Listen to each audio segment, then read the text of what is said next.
하나님의 일하심을 알아보는 법이라는 제목으로 여러분과 함께 말씀을 나누고자 합니다. 우리의 관심사 중에 하나는 하나님이 우리 삶 속에, 내 삶 속에 어떻게 일하시느냐, 그거를 좀 알 수만 있다면 참 좋겠다. 하나님이 나와 함께 하시느냐? 함께 하시는 거 맞나? 이런 의심이 될 때가 있지 않습니까? 뭘 보고 깨달을 수 있을까? 우리가 신앙생활을 하면서 하나님이 내 삶 속에 또 우리 주위에서 일하시는, 또 이 나라에서 일하심을 뭘 보고 할 수 있을까 이 말이에요. 뭔가 보고 듣고 그래야 깨닫는 거 아니겠습니까? 오늘 말씀 속에서 하나님이 어떻게 일하시는가를 우리가 배울 수 있어요. 근데 그걸 알면 굉장히 깜짝 놀랄 겁니다. 왜? 하나님이 이런 식으로 일하신다고? 하나님이 이런 식으로, 이런 방법으로 일하신다고? 전혀 예상하지 못한 하나님의 일하시는 법을 확인하게 될 것입니다. 하나님은 회개하지 않는 자는 자기 백성이라도 철저하게 심판하셨습니다. 사사이자 대제사장 엘리와 그 아들 며느리 다 한날에 죽었습니다. 백성들의 제사를 방해하며 하나님에게 멸시하고 천대했던 그런 홈리와 비느하스에게 심판이 맺고 이스라엘 백성들에게도 하나님의 진노가 임했습니다. 왜? 그 신앙관에 문제가 있는 거예요. 그 신앙관이 요상한 겁니다. 이제 오늘 본문에서는 하나님의 심판이 블레셋으로 옮겨집니다. 이스라엘을 심판 끝내시고 블레셋으로 옮겨집니다. 블레셋 사람들은 하나님의 길을 뺏어서 아스돗으로 옮겼습니다. 1절에 보시면. 그래서 전쟁터였던 에벤에셀에서 남쪽으로 56km 떨어진 아스돗까지 이동시킨 것입니다. 아스돗은 블레셋의 중요 5도시 중에 정치, 종교의 중심지였습니다. 고대 근동의 전쟁은 신들의 전쟁이라고 믿었기에 블레셋 사람들은 이 아스돗까지 이 법궤를 뺏어서 이동시킨 거예요. 이스라엘 법궤를 뺏어서 아스돗까지 가지고 돌아왔어요. 나라가 싸울 때 그것은 군인들만 싸우는 게 아니라 신들도 하늘에서 전투를 한다는 얘기입니다. 우리가 승리했다. 다곤이, 우리가 섬기는 다곤이 이겼다. 그래서 자기의 신전에다가 그 상대 나라의 우상의 아주 상징이 되는 그런 거, 이스라엘은 법궤죠. 그거를 뺏어다가 전승 기념물로 가져온 것입니다. 이제 이스라엘은 하나님의 임재의 상징인 하나님의 궤까지 빼앗겼습니다. 망연자실하죠. 모든 게 다 날아가 버렸어요. 반면에 블레셋은 자기 신 다곤을 찬양하고 즐거워하고 있는 이 모습, 왜 이렇게까지 되었을까? 왜 이렇게까지 되었을까? 그렇다면 사랑하는 성도 여러분, 하나님의 일하심을 우리가 어떻게 알아볼 수 있겠습니까? 한번 따라 하시겠습니다. 미신적 신앙은 완전히 실패하게 하심으로. 그러니까 신앙이 미신적이다. 완전히 정말 말씀 근거하지 않은 그런 신앙. 완전히 실패하게 하시는 것도 하나님의 일하심이라는 거예요. 하나님의 일하심은 망하는 걸 통해서도 나타날 수 있다는 거죠. 하나님의 백성이. 사무엘상 5장 1절 말씀입니다. 블레셋 사람들이 하나님의 궤를 빼앗아 가지고 에벤에셀에서부터 아스돗에 이르니라 그랬어요. 여러분, 우리의 실패도 하나님이 일하시는 그 방법론에 들어가요. 하나님의 백성의 실패도 하나님의 일하시는 방법 중에 하나란 말이에요. 하나님의 백성이 실패한 이유는 그 신앙이 미신적이기 때문이다. 미혹된 신앙, 그게 미신입니다. 미혹된 거죠. 올바른 신앙이 아닙니다. 순전한 신앙이 아니에요. 말씀만 딱 이 순도 99.9999 해서 금이 딱 이렇게 금 같은 말씀 위에 우리가 신앙이 있으면 그거는 온전한 순전한 신앙이죠. 근데 거기에 섞여 있는 거예요. 뭐가 섞여 있는 거예요? 그게 미혹된 겁니다. 미혹된 거예요. 살아계신 하나님의 임재를 믿은 것이 아니라 보이는 언약궤 자체의 능력을 믿은 거죠. 그래서 언약궤를 전쟁터에 우리 군의 진에 놓으면 이길 거라고 확신한 거예요. 그 언약궤를 갖고 왔다가 언약궤까지 뺏긴 겁니다. 그러나 그들은, 이스라엘은 하나님이 범죄한 자들과 함께 할 수 없는 거룩하신 분이라는 사실을 놓쳤습니다. 홈리와 비느하스도요, 법궤에 대해서는 믿음이 있었어요. 그래서 죽을 때까지, 죽는 순간까지 법궤 옆에 있었어요. 그게 대단한 믿음 아니에요? 그러니까 어떻게 보면 이스라엘 사람들은 순교했네 이렇게 생각할 거 아닙니까? 그런데 여러분, 그 법계에 대한 믿음보다 더 중요한 것은 살아계신 하나님과의 관계성이란 말이에요. 인격적인 관계가 더 중요하단 말이에요. 홈니와 비느하스는 교만하고 음란한 사람이었습니다. 교만한 사람은 선을 항상 넘어요. 그러니까 제사법도 안 지키고 탐욕을 부렸죠. 하나님이 미워하시는 삶을 살면서도 이 법계만 붙들고 있으면 내 삶은, 또 우리 이스라엘은, 그리고 내가 지금 아론의 후계인데 이런 것만 믿고 있는 거예요. 그 믿음이 미신적이라는 거죠. 아론의 후계 얼마나 대단한지 우리는 상상할 수가 없어요. 혈통으로 가는 거기 때문에. 근데 이제 보세요. 이게 얼마나, 그러니까 할례 받은, 이 유대인들도 미신적이에요. 할례 받은 백성이다. 그럼 끝나는 거예요. 그건 구원받았다. 이런 게 이제 미신적이라 이거예요. 미혹된 신앙이죠. 우리는 어떨까요? 하나님은 두 악당을 죽이셨습니다. 엘리는 여호와를 욕되게 하는 자기 아들들을 징계하지 않았으므로 죽이셨습니다. 하나님은 법계의 이동에 따라 함께하지 않으셨습니다. 하나님이 승인이 떨어지지 않은 상황에서 법계만 믿고 전쟁 밀어붙이다가 완전 대참사가 일어납니다. 하나님은 업신여김을 받지 않는 분이시기 때문이라는 거예요. 하나님은 업신여김을 조롱당하지 않는다는 거예요.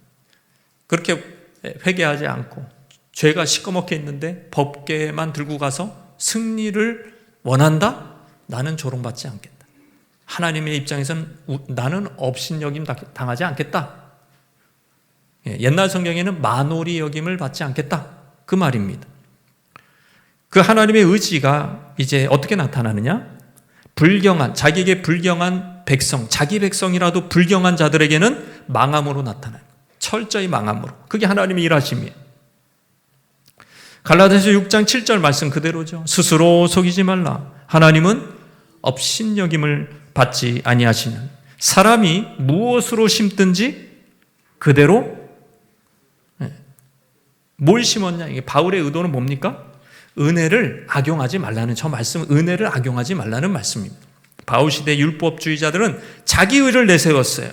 할례를 받았고 내가 안식일을 잘 지키고 있고 그거를 하나님을 섬긴다고 착각을 하고 있는 거예요. 그게 자기 의가 되려버렸어요. 그래서 살아계신 하나님과의 인격적인 관계 없이 자동 구원, 자동 축복 이렇게 돼버린 거예요. 이게 이제 미신이라는 거예요, 여러분. 이게 그러니까 교회 다니면 무조건 축복받느냐? 그런 것도 다 미신이에요, 여러분. 살아계신 하나님과의 관계가 중요하단 말이에요. 또 미혹된 신앙, 미신인 반면에 또 다른 한편에는 방종주의자, 이쪽은 율법주의자, 여기는 방종주의자예요. 자기 정욕에 충실한 삶을 살아요. 정욕적으로 살아요. 그러면서도 복음 안에서 자유해. 예수님이 날 용서해 주셨어. 십자가에서 다 용서해 주셨어. 그러면서 삶은 회개가 없어요. 삶은 엉망이에요. 이것도 스스로 속이는 자예요. 이것도 미신적인 신앙. 바로 홈리와 비느하스와 같은 신앙인 거죠. 잘못된 미신적 신앙인 거죠.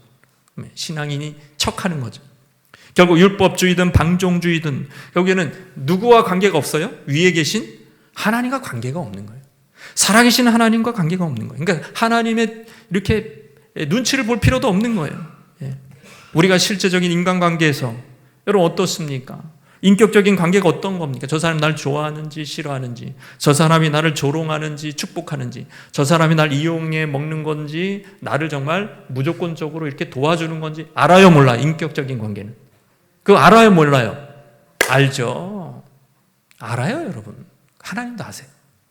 하나님도 아세요. 우리가 하나님에 대해서 어떤 태도로 대하고 있는지 하나님도 아신단 말이에요. 나를 그 정도로만 보고 있구나.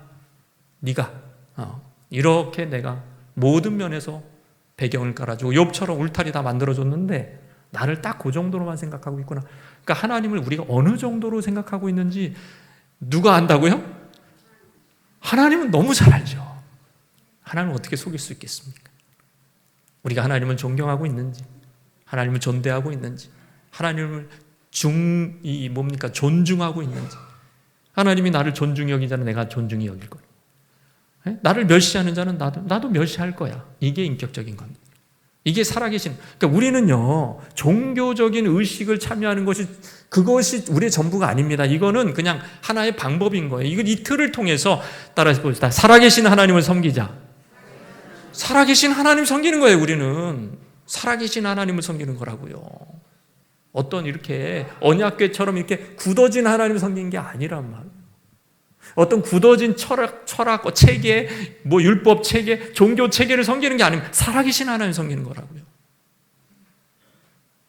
옛날에 신을 섬길 때도 정령 이런 거 섬길 때도 새벽부터 일어나가지고 비나이다 이런 거 하잖아요. 그 살아있다고 믿는 거예요, 그 사람들이. 근데 우리는 신앙인이면서 참 신앙을 가졌다고 하면서 마치 하나님이 그냥 모든 기계적으로 이렇게 뭘 또 정해놓은 것처럼 그렇게 섬길 수도 있어요. 나 이거 했잖아요. 일단 주일 예배 드렸잖아요. 끝. 신앙생활이 어떻게 주일 예배 드린 걸로 끝납니까? 그럼 섭섭하지 않을까요? 아내를 만나는데 아내한테 이제 일주일에 한 번 내가 인사 한 번 했다고 그 아내한테 내가 의무를 다했대. 아내하고 1시간 내가 밥 먹었다고 의무를 다했대. 일주일 동안 자기 마음대로 살아. 여러분, 그러면 아내가 그 남편한테 화가 날까요, 안 날까요? 굉장히 화가 나겠죠. 그거라도 어디야? 그렇게 편할 건 아니고 그건 화가 나는 거죠. 여러분, 이거는 시작입니다. 여기서는 우리가 축제하는 거예요. 여기서 주님 만나고 빠이빠이가 아니라 그동안 주님 만났던 은혜, 기억, 그런 상황, 그런 것들을 같이 나누면서 기뻐하고 하나님을 찬양하다가 또 목장으로 모여서 그걸 나누는 겁니다. 그러니까 일주일 동안 하나님과 동행했던 것들을 나누고 기뻐하고 이걸 터뜨리는 시간이 주일 예배.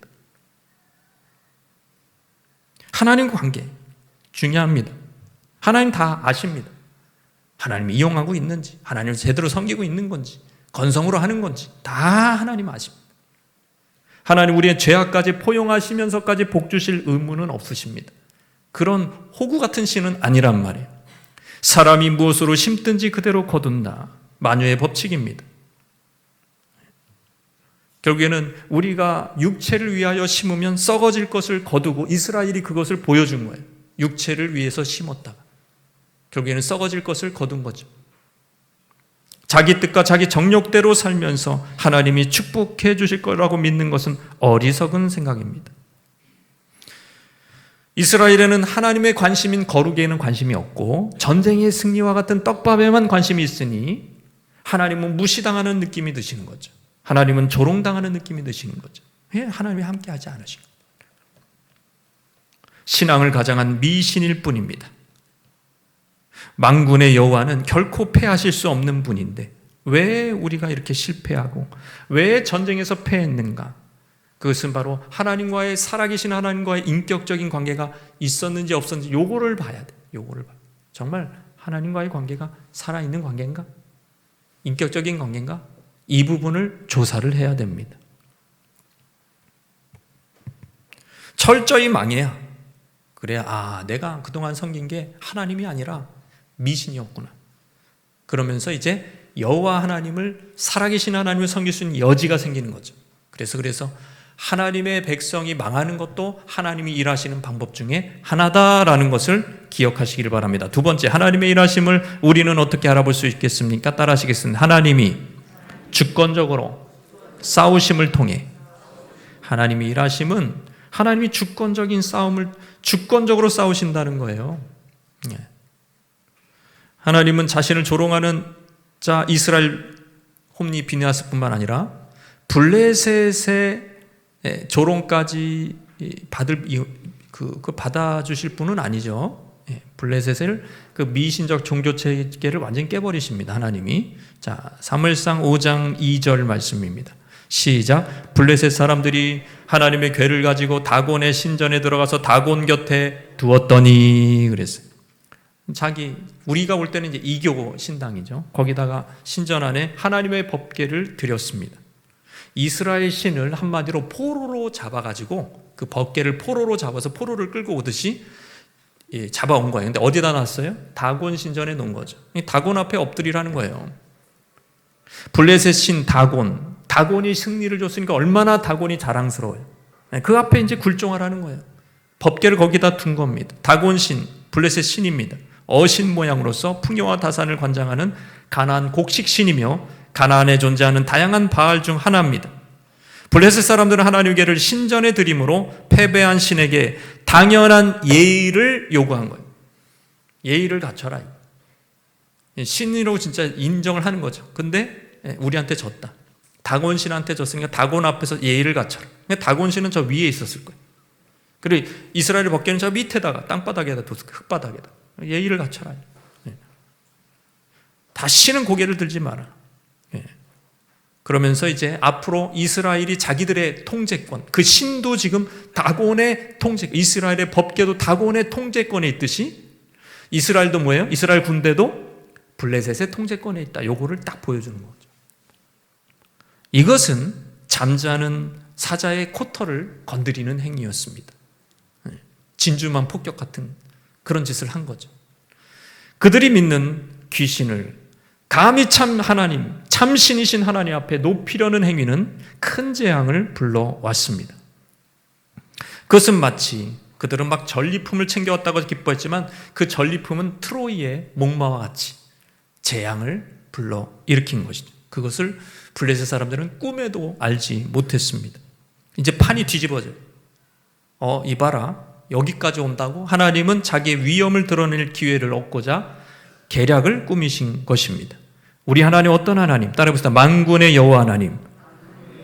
만군을 부르실 수 있는, 천군 천사까지 다 부르실 수 있는 군사적인 하나님, 군사적인 능력까지 겸비하신 하나님이 이제 드디어 법궤를 통해서 또 일하기 시작하는데요. 5장 3절 말씀 읽겠습니다. 시작. 아스돗 사람들이 이튿날 일찍 일어나 본즉 다곤이 여호와의 궤 앞에서 엎드려져 그 얼굴이 땅에 닿았는지라. 그들이 다곤을 일으켜 다시 그 자리에 세웠더니 그랬습니다. 법궤를 신당에 드린 이튿날 아침 아스돗 제사장들의 두 눈이 휘둥글려졌어요. 뭐야? 여러분, 분명히 여호와의 궤를 얌전하게 다곤 앞에 경배해라. 그렇게 딱 그 자리에 뒀는데 이게 좀 상황이 바뀌었어요. 다곤이 엎드려 있는 거예요. 여호와의 궤 앞에 다곤이 엎드려져 있는데 여기 성경을 보세요. 그 얼굴이 땅에 닿았더라. 다곤의 얼굴이 땅에 닿았다. 이게 지금 딱 경배하는 자세입니다. 그 우상이 하나님의 법궤 앞에 경배하는 자세로 이렇게 딱 놓여 있는 거예요. 다곤 제사장들은 이런 우연이 어딨나, 큰일 났다 이러면서 이제 누가 볼까 봐서 얼른 원자리로 복귀시켜 두었습니다. 가슴을 쓸어내리면서 그래도 우리가 부지런한 신도들보다 빨리 와서 다행이야. 안도의 한숨을 쉬면서 그리고 이제 하루가 지났어요. 다음 날은 이제 더 큰 문제가 생기기 시작합니다. 5장 4절 말씀 한번 읽어볼까요? 시작. 그 이튿날 아침에 그들이 일찍이 일어나 본즉 다곤이 여호와의 궤 앞에 또다시 엎드려져 얼굴이 땅에 닿고 그 머리와 두 손목은 끊어져 문지방에 있고 다곤의 몸뚱이만 남았더라. 어제의 충격은 아무것도 아니었어요. 어제는 바닥에 엎어져만 있었죠. 지금은 엎어져 있을 뿐만 아니라 엎드려 경배할 뿐만 아니라 손모가지가 잘려서 목도 잘려져. 이게 어디 문지방에 걸쳐져 있는 거예요. 문지방. 그러니까 이게 신전이 이제 뭐 조사한 사람에 의하면 이게 크대요. 수십 미터 된대요. 근데 여기서 이렇게 뚝 떨어졌는데 이게 막 떼굴 굴러가서 거기까지 이게 거의 불가능한 일이 일어난 거죠. 불가능한 일이. 왜 하필이면 머리와 손목이 잘렸습니까? 이것은 고대 전쟁의 풍습과 관습과 관계가 있다. 고대 포로는 처형당할 때 목과 손목, 두 손목을 딱 잘라버린답니다. 그게 처형 방법이에요. 그래서 간밤에 있었던 진실이 무엇입니까? 다곤이 여호와의 신 앞에 패하여 도망가려고 문지방을 넘어서는 순간에 여호와한테 뒷목을 딱 잡혀가지고 일로 와 하면서 거기서 딱딱 잘린 거예요. 모가지 잘리고 팔 잘려가지고 몸뚱이만 찔질 끌려가지고 거기 왔다. 그게 간밤에 전쟁의 처형의 모습이죠. 사실 뭐 전쟁도 할 수 없어요. 다곤은. 그 귀신은 전쟁도 할 수 없어요. 여호와가 그냥 마음대로 하신 거예요. 처형시킨 겁니다. 이렇게 표현할 수가 있습니다. 여호와는 이스라엘을, 여러분, 이스라엘의 주권자이신 여호와는 이스라엘이 원할 때 원하는 방법으로 일하시지 않고 자기가 원하는 방법으로, 주권자가 원하는 방법으로 블레셋을, 그 신을 그 꼭대기에 있는 거거든요. 하이플레이스. 그거를 꺾어버려. 이거는 이제 블레셋이 끝났다는 얘기예요. 이게 그냥, 그러니까 왜, 이게 무슨 나중에 독종, 재앙, 블레셋이 망하는 게 먼저 나오지 않고 왜 신들의 전쟁이 먼저 나오냐면 이게 하이플레이스라니까. 여기서 끝나면 밑에는 볼 것도 없는. 그건 이제 죽는 거예요, 다. 여기서 끝난 거예요, 전쟁이. 예수님이, 여러분 신약에 보면 예수님이 막 귀신을 막 처음부터 내쫓고 막 병 고치고 막 실제적인 역사가 먼저 일어났어요. 예수님이 마귀하고 대면하셨어요. 그게 먼저잖아요. 요 상황이 그런 거예요. 마귀의 그 세 가지 거짓말을 하나님 말씀으로 물리친 그 사건이 더 큰 영적 전쟁이에요. 이 원리가 똑같은 거예요. 이게 하이플레스예요. 하이플레스. 네. 그래서 이 전쟁이 최고의 전쟁입니다. 이게 끝내버리셨어요. 하나님은 이걸 통해서 자신의 주권을 보여주시는 거예요. 하나님 법궤를 사용하여 승리를 주실 수도 있고 법궤를 빼앗겼어도 원수에게 패배를 주실 수 있는 분이십니다. 법궤와 상관없이 법궤를 쓰실 수도 있고 안 쓰실 수도 있고, 이스라엘이 범죄하니까 법궤를 안 쓰죠. 그런데 지금 다 뺏기고 나서 블레셋이 까부니까 법궤를 또 그때는 쓰셔. 하나님 마음, 하나님 마음이라고. 왜 일전에 법궤가 이스라엘 진에 있을 때 개입하지 않으셨습니까? 왜 지금은 개입하십니까? 하나님의 주권이에요. 그게 하나님의 주권이에요. 왜 다윗을 사용하십니까? 하나님의 마음이에요. 내 마음에 합해. 하나님 쓰시는 겁니다. 하나님 결정하셔요. 거기에 우리의 이제 어떤 모습이 있겠죠. 하나님을 그렇게 결정하게끔 하는 우리의 모습도 있겠죠. 나를 쓰실지 안 쓰실지 하나님 결정하는 거예요. 방법뿐만 아니라 하나님은 시간도 다스렸습니다. 구원의 타이밍이 하나님의 영역이기 때문입니다. 이 카이로스의 타이밍. 이 시간은 그냥 시간이 아니에요. 카이로스의 시간. 하나님이 역사하시는, 구원하시는 시간. 우리는 이렇게 얘기합니다. 이때 저를 구원하셔야 돼요. 이렇게 D-Day를 정해요. 이때까지 어음을 막아야 돼요. 예를 들어서 이때까지 뭐가 합격이 돼야 돼요. 이때까지 취직이 돼야 돼요. 이러면서 우리가 데드라인을 딱 정하고 일천변제를 드리고 막 별짓을 다 해요. 우리가 시간을 정해요. 근데 뚜껑을 열어보면 뭐죠? 하나님이 시간을 정하는 거예요. 하나님이 구원의 시간을 정하시는 것입니다. 오히려 이스라엘은 망했어요. 법궤 뺏겼습니다. 지금 군대 간 아들들이 죽어가지고 막 장례식 치르고 막 온 나라가 난리도 아니에요. 자, 그럴 때 망했다고 할 때 이쪽에서 하나님이 일하십니다. 그 시간에 일하는 거예요. 그 시간에 놀라운 일을 하는 거예요, 하나님. 타이밍도 하나님이 정하시는 겁니다. 재림의 시기를 우리가 알 수 있습니까? 몰라요. 그 하나님이 정하시는 거예요. 아버지만 아시는 겁니다. 재림하시는 그 시기도 아버지만이 아시는 거예요. 우리의 신앙이 흔들리고 넘어지는 이유는 하나입니다. 우리가 스스로 하나님 노릇하려고 하기 때문에. 구원의 방법도 내가 정하고 구원의 시기도 내가 정해요. 그거 안 되잖아요? 그러면은 뚱한 거예요. 삐진 거예요. 믿음이 좋은 사람도 뚱해요. 그래서 교회 안에 교인들의 뚱한 사람들이 많아요. 뚱한 크리스찬. 그냥 얼굴이 뚱해. 기쁨도 없어. 왜? 내가 정한 타이밍에, 내가 정한 시간에 하나님이 안 도와주셨다는 거예요. 그게 이렇게 남아있어요. 그래서 신앙적으로 이렇게 이렇게 좀 흐지부지하는 사람들하고 이렇게 얘기하다 보면 그 옛날 얘기가 나와요. 그때 하나님이 안 도와주셨다는 거예요. 소시적에 하나님이 안 도와줬다는 거예요. 그때 하나님이 나를 안 도와줬다는 거예요. 그게 계속 남아요. 그리고 계속 그러고 살아. 그 누가 하나님인 거예요, 그러면? 그러니까 누가 종인 거예요? 하나님이 종인 거지. 왜 그렇게 됩니까? 여러분, 우리의 수준, 우리의 위치는 매일 하나님을 찬양해도 부족해요, 여러분. 할렐루야. 매일 지금 새들이 지저귀듯이 우리 하나님 매일 찬양하고 하나님 찬양합니다. 하나님 찬양합니다. 하나님 예배합니다. 하나님 기도합니다. 이래도 부족하다고요. 하나님 주신 베푸신 은혜를 생각한다면. 근데 우리는 뚱해가지고.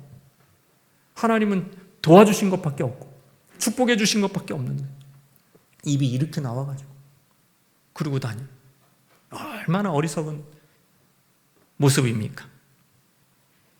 내가 정한 구원의 타이밍이 비껴나갈 때 하나님이 가르치고자 하는 그 교훈이 뭘까요? 따라해보자. 인생의 주권자가 하나님이시다. 인생의 주권자가 하나님이시라. 예. 주님이 사랑하시는 자는 요거를 꼭 훈련시키십니다. 인생의 주권자가 하나님이시라는 것을. 네 뜻대로 되는 게 아니라 내 뜻대로 된다는 것을 꼭 훈련시키십니다. 그래서 우리를 겸비케 하고 하나님의 높음을 인정하게 하는, 하나님이 어떠한 분이시라는 것을 알게 하시는 방법입니다. 세 번째, 하나님의 일하심을 우리는 어떻게 할 수 있습니까? 따라하시겠습니다. 우리의 도움 없이 홀로 영광 받으심으로. 사실은 우리 도움 없이도 하나님이 승리하세요. 지금 보세요. 이 전쟁, 이제 하이플레스에서 이제 꺾으셨기 때문에 이제 그 다음 볼 것도 없어. 이제는 블레셋은요 죽은 거예요. 블레셋에는 재앙이 제대로 임합니다. 근데 그 재앙으로 이렇게 나온 이 전과를 보면 막 이스라엘이 막 여태까지 막 싸우고 막 군대를 훈련시키고 군대를 보내고 막 또 새로운 뭐 기술을 배우고 다 소용없는 거예요. 그거보다 1000만 배 더 이상 많은 전과를 하나님 홀로 이루십니다. 그 얘기가 나와요. 7개월간 블레셋 지방에 이 법궤가 머물면서 어떤 일이 일어난지 한번 보십시오. 6절 말씀입니다. 6절 말씀 시작. 여호와의 손이 아스돗 사람에게 엄중히 더하사 독한 종기의 재앙으로 아스돗과 그 지역을 쳐서 망하게 하니. 그랬어요. 엄중히 저었다. 여호와의 손이, 그러니까 이 다곤의 신은 손은 어떻게 돼서 두 손은 잘렸잖아요. 근데 지금 여호와의 손은 엄중히 더했다. 이 엄중이라는 말, 엄중히 더하사라는 말은 카베드라는 동사로서 무겁다라는 히브리어입니다. 이 단어를 기억하세요. 무거운 손이 임하니까 재앙이 임합니다. 죽음이 온 도시를 덮습니다. 아스돗 사람은 다 죽은 거예요, 그냥. 예? 독종이 임하는데 말이죠. 막 그냥 뭐 약도 없어요, 약도 없어요. 그러면서 아스돗 사람들이 인정하기 시작합니다. 이 재앙은 우연이 아니라 이스라엘 신으로부터 왔다. 그러니까 이미 다곤의 그 봉변 때부터 이미 소문이 들은 거예요. 그때 이제 백성 그 아스돗 사람들도 깨달은 거예요. 이거 이상하다. 두 번이나 그런 거. 두 번째 그런 것은 이거는 큰일이다. 이미 그들은 영적으로, 여러분 불신자들이 우리보다 더 영적일 수 있습니다. 더 영이 예민해요. 깨닫고 있었던 거예요. 이스라엘 신이 우리를 지금 치시는 것이다. 여러분 엄중히 더하사 거기에 쓰인 히브리어 어근은요 또 카보드라고 볼 수도 있어요. 그렇게 쓰입니다. 그 어근이. 왜? 이 히브리어는 자음으로 되어 있는데 모음 따라서 카베드도 되고 카보드도 되고 그건 다 똑같은 말인 겁니다. 그러니까 엄중히 무겁다라는 말이 이쪽에서는 뭐라고 써요? 영광으로 쓰이는 거죠. 그러니까 이 무겁다라는 것은 주로 하나님을 불경한 자들에 대한 심판으로 쓰이고 그 심판이 영광으로도 쓰이는 겁니다. 그러니까 오히려 우리 하나님을 경외하는 자들에게 축복을 주시는 것은 하나님의 영광 뿐만 아니라 하나님께 불경한 자들에게 저주를 내리시고 심판하시는 것도 하나님께 영광이 된다는 거죠. 그러니까 하나님은 이래나 저래나 영광 받으시는 분이에요. 망하게 하심으로 영광 받으시고요. 축복하심으로 영광 받으십니다. 하나님은 조금도 손해보시는 분이 아니십니다. 하나님은 그냥 홀로 영광 받으시는 분이에요. 우리가 거기서 이 하나님의 주권과 영광에 대해서 좀 묵상할 필요가 있어요. 왜냐하면 자꾸 우리의 신앙과 사고가 자기 중심적으로 되어 있기 때문에 맨날 자기로 세팅이 되어 있기 때문에 이 부분이 이해가 안 돼요. 이걸 잘 이해하셔야 돼요. 자, 사무엘상 5장 8절 말씀입니다. 시작. 이에 사람을 보내어 블레셋 사람들의 모든 방법을 보고 우리가 이스라엘 신의 궤를 어찌하려 하니 그들이 대답하되 이스라엘 신의 궤를 가드로 옮겨가라 하므로 이스라엘 신의 궤를 옮겨가더니. 재미있는 것은 아까 이 말씀이 이 맞소라 텍스트가 아니고 70인역은요 이게 조금 다르게 나와요. 예? 70인역에서는 주어가 달라요. 자, 이스라엘 신의 궤를 가드에게로 옮겨오라라고 얘기하는 그 주어가 가드 사람입니다. 70인역은 신뢰할 만한 역이거든요. 예? 그 헬라어 역이니까. 그 뭐라고 얘기했냐면 가드 사람들이 대답했다. 시내게를 우리에게로 옮기시오. 그들은 이스라엘 시내게를 가드로 옮겼다. 좀 이해가 안 되죠? 여러분 가드가 어떤 도시입니까? 가드 하면 뭐가 생각나요? 여러분 그 골리앗의 고향이에요. 이제 앞으로 이제 골리앗이 활약하게 되죠. 골리앗의 라흠이 용맹한 장수입니다. 그러니까 가드는 아낙 자손들이 지배하고 있는 곳이 거인족들이. 그러니까 이게 이해가 되는 거예요. 아, 솔선수범했구나. 블레셋이 지금 막 난리가 났어요. 아스돗은 꼬맹이들아, 우리가 해결할게. 그 법궤는 우리한테 갖고 와. 이렇게 이제 교만을 떨었던 거야. 자만을 떨었던 거야. 우리가 해결해. 형님이 해결해 줄게. 우리한테 갖고 와.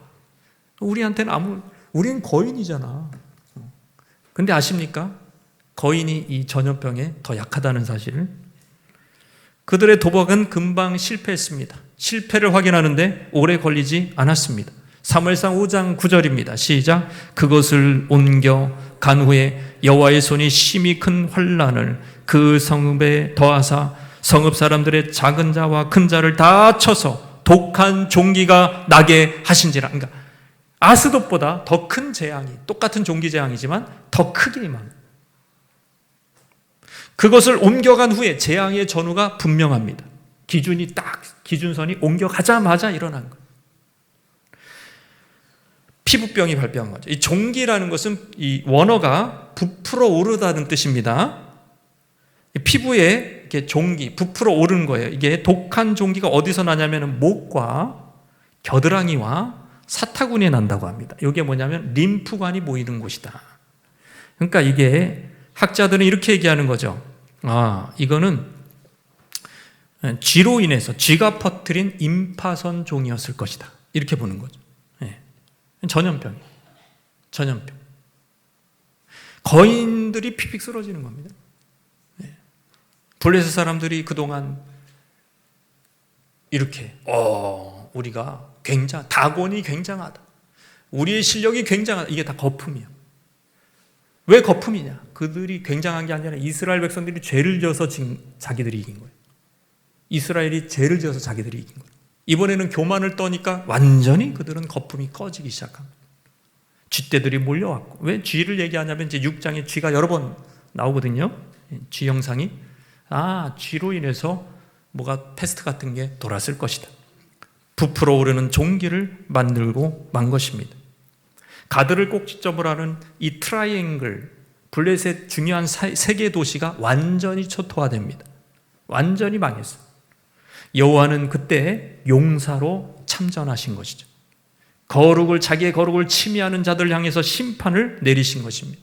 수십만의 이스라엘 군대들이 해낸 것보다 1000만 배 이상 그 많은 전과를 홀로 이루신 것입니다. 이스라엘은 패배했지만 이스라엘의 하나님은 패배한 적이 없으십니다. 하나님의 승리는 항상 뭡니까? 고정값이에요. 고정값이라고. 항상 승리하시는 분이에요, 하나님은. 이스라엘이 실패했을 뿐입니다. 이스라엘이 실패했을 뿐이에요. 그걸 보여주는 거예요. 네가 실패한 거지 하나님이 실패한 게 아니라는. 하나님이 이렇게 승리하시잖아요. 어쨌든 블레셋의 그런 망함은 이스라엘에게는 쾌거죠. 그러나 그렇게 기분 좋은 쾌거가 아닙니다. 어부지리로 얻은 이스라엘의 간접적인 승리인 거죠. 여러분, 승리는 꼭 내가 잘해야만 얻는 쾌거가 아닙니다. 이스라엘 전쟁사에서 보면 이스라엘이 싸움을 잘했기에 승리한 것이 아닐 때가 많았어요. 적군이 자충수를 드든지 전술을 잘못 쓰든지 자기들의 동맹이 깨지든지 지리멸멸해서 그래서 승부가 갈린 경우가 많습니다. 가장 드라마틱한 일은 언제입니까? 랍사게. 히스기야를 대적하면서 하나님을 모욕했어요. 랍사게가. 그러니까 어떤 일이 일어나죠? 하루아침에 송장됐습니다. 그 수십만의 군대가. 하루아침에 그 대군이 송장됐어요. 그것도 뭐 전염병인 것 같아요. 중요한 것은 그거예요. 이런 식으로 이긴다고? 우리가 놀래죠. 내가 잘한 것도 없는데 감사할 수 있지만 찜찜합니다. 뭐 숟가락 하나 얹을 수 없어요. 우리는 자랑할 수도 없어요. 뭐 예를 들어서 이런 거죠. 내가 놀았어요. 시험을 못 쳤어요. 근데 다른 친구들은 집단 다 친구들이 어디 식당 가서 뭘 잘못 먹어가지고 다 배탈 나서 다 시험을 아예 빵점 맞았어요. 그래서 내가 1등 했어요. 이런 경우죠. 이게 뭐냐. 뭔가 이상한 거 아닙니까? 내가 사업을 잘 못했어요. 근데 경쟁업체가 더 못했어요. 그래서 내가 돈을 벌었어요. 뭐 이런 경우. 근데 왜 이런 일이 일어나죠? 왜 이런 일이 자꾸 일어나요? 이스라엘의 참전 없이도 하나님은 승리하시는 분이라. 너네 도움 없어도 돼. 이거예요. 너네 도움 없어도 돼. 너한테 기회를 준 것뿐이었어. 요거를 가르치기 위함. 여러분, 도제 관계를 생각해 보십시오. 스승과 제자.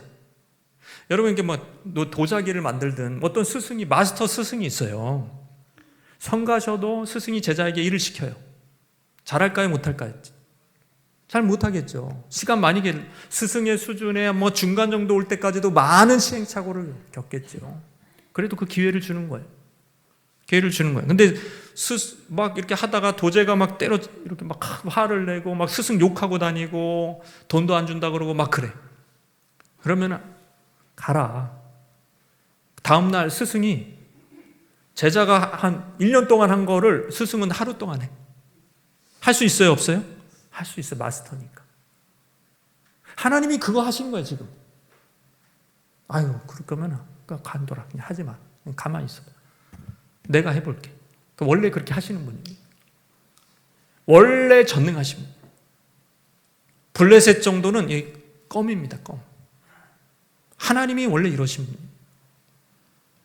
근데 스승이 제자한테 그렇게 한 이유가 뭐예요? 제자를 키워주고 먹여주고 멋있게 해주고 자기 수준까지 올라오게 하라고 제자를 축복해 주는 거 아닙니까? 하나님이 이스라엘을 그렇게 대한 거예요. 네?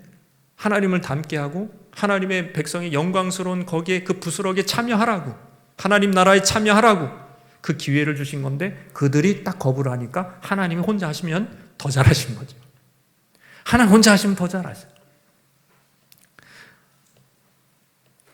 여러분, 지금도 하나님 우리 도움 없이도 얼마든지 스스로 영광을 드러내실 수 있는 분이십니다. 심지어 이 가시적으로 보이는 교회가 사라진다고 할지라도 하나님 일 못하실까요? 하나님 일부러 여기 매이시는 이 교회에, 가시적인 교회에 매이시는 이유가 뭡니까? 하나님 부족해서요? 하나님 전능하지 않아서요? 우리를 축복하기 위해서요. 에베소 교회를 보십시오. 가장 역사상 신령한 두 사람, 바울과 사도 요한이 개척하고 또 목양한 교회. 근데 무슨 문제가 있었어요? 첫사랑을 잃어버렸죠. 네. 맨날 이단들이 많으니까 늘 사랑이 없이 이제 새 가족을 보는 거예요. 뭐 이런 식으로 보는 거예요.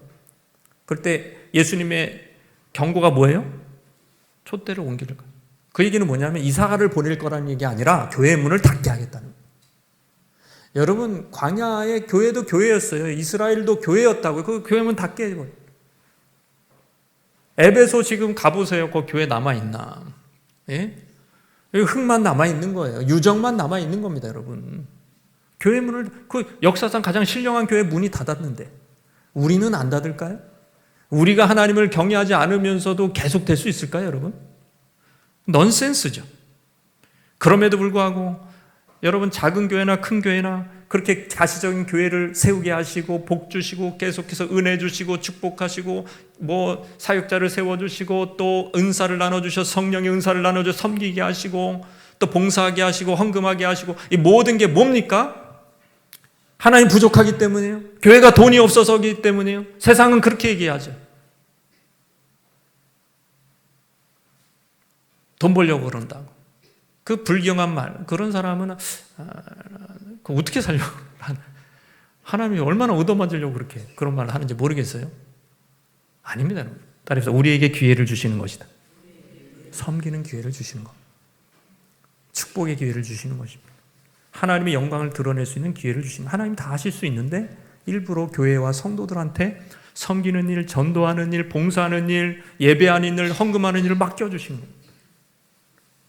그러니까 우리가 그걸 하면서 하나님 나라에 참여하게 되는 거예요. 하나님의 성품을 알게 되고 천국 백성으로서 준비되게 되는 거예요. 이거는 특권인 거예요.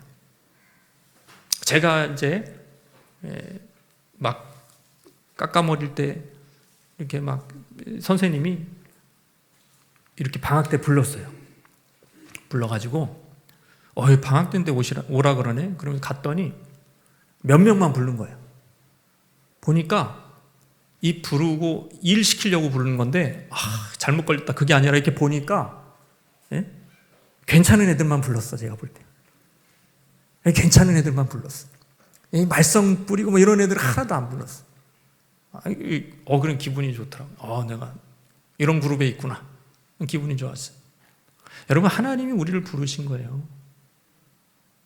뭐 부족해서 여러분 뭐 힘들어. 맨날 뭐가 아파. 관절이 아파. 돈이 없어. 너무 바빠. 그냥 그래 바빠. 하지 마. 하나님은요, 아쉬울 게 하나도 없어요. 우리가 아쉬운 거고요. 우리가 손해보는 거예요. 믿으시면 아멘. 이 영광스러운, 여러분, 우리가 청와대에서 연락 오면 여러분 갈 거야, 안 갈 거야? 제가 얘기하잖아요. 청와대에서 뭐 하래. 엄청난 한 1, 2급 되는 그런 거 하래. 장차관 하래. 여러분 갈 거야, 안 갈 거예요? 제가 볼 때 100% 갑니다. 영광스러워. 막 동네 아마 저기다가 가문의 영광 해가지고 이렇게 현수 막 걸고 별짓 다 할 것 같아. 근데 하나님 섬기라. 그런 5년, 10년 되는 그런 권력도 아니고 영원하신 왕을 섬기라 그러는데 막 빼. 안 한대 또. 힘들대. 어렵대. 맨날 왜 교회는 헌금 내니? 복을 차는구나. 복을 차는구나. 하나님이 어떤 하나님인데 얼마나 하나님을 모르면 그럴까? 그런 사람들이 가끔 보여요. 가끔. 우리는 그렇지 않지만. 할렐루야. 여러분은 잘 섬기고 계십니다. 밥봉 사서 열심히 하시고 섬기고 계시지만 그런 분들이 너무 안타까워. 너무 영광스러운 일입니다. 여러분. 하나님 섬기는 건 영광스러운 일입니다. 여러분. 만왕의 왕을 섬길 수 있는 기회를 주시는 거예요. 하나님이 다 디폴트 값으로 하나님 다 하실 수 있는데 일부러 맡겨주십니다. 일부러 해봐라. 그리고 그것이 영원한 상급되게 하시고 영원한 복이 되게 하시는 하나님을 날마다 찬양하시기를 바랍니다.